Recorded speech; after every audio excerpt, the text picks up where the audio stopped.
Apakah kalian siap menghadapi krisis 2030 yang akan datang?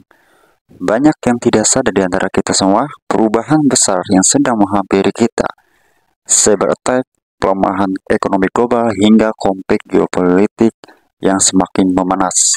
Semua bisa menghancurkan rencana keuangan kalian, ya. Tapi ada cara untuk bertahan dan menang di tengah badai ini sebelum 2030, ya. Sebagai pelaku kripto kita, ya, ada langkah-langkah strategis di tahun 2025, ya, akan menentukan masa depan kalian 5 tahun yang akan datang. Apakah kalian akan menjadi korban krisis atau justru keluar sebagai pemenang di tahun 2030? Banyak pakar dan data riset yang memprediksi bahwa di tahun 2030 akan ada banyak krisis pada keadaan sosial ekonomi manusia. Lalu sebagai pelaku pasar kripto, apa yang mesti kita lakukan ya untuk 5 tahun yang akan datang?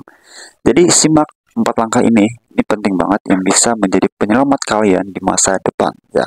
Yang pertama, manfaatkan siklus 2025 sebaik-baiknya mungkin ya. Semakin besar valuasi dari keseluruhan market cryptocurrency, akan semakin sulit pula memperoleh keuntungan di medan ini.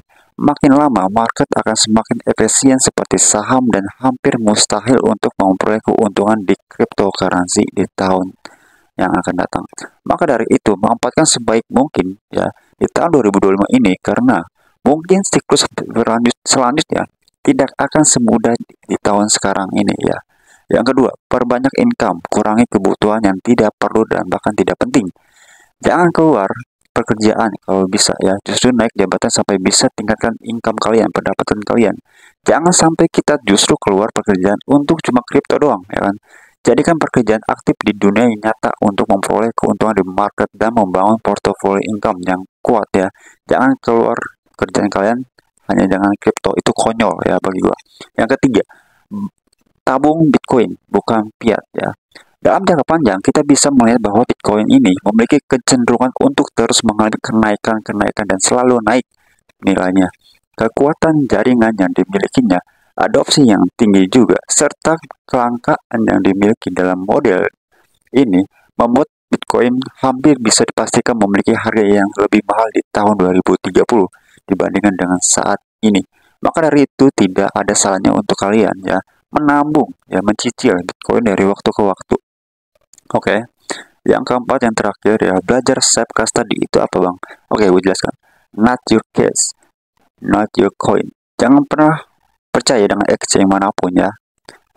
Pelajari bagaimana cara menyimpan kripto kalian sendiri, karena pada akhirnya ya pasti ya, dan kutip pasti ada exchange yang akan meledak dan tidak bisa mengembalikan dana nasabahnya.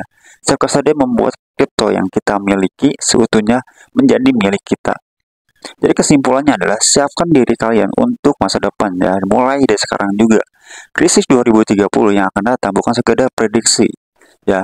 Ini adalah panggilan untuk bertindak. Keputusan yang kalian ambil di tahun sekarang ini ya akan menentukan apakah Anda siap untuk menghadapi perubahan besar atau justru terhanyut oleh krisis 2030.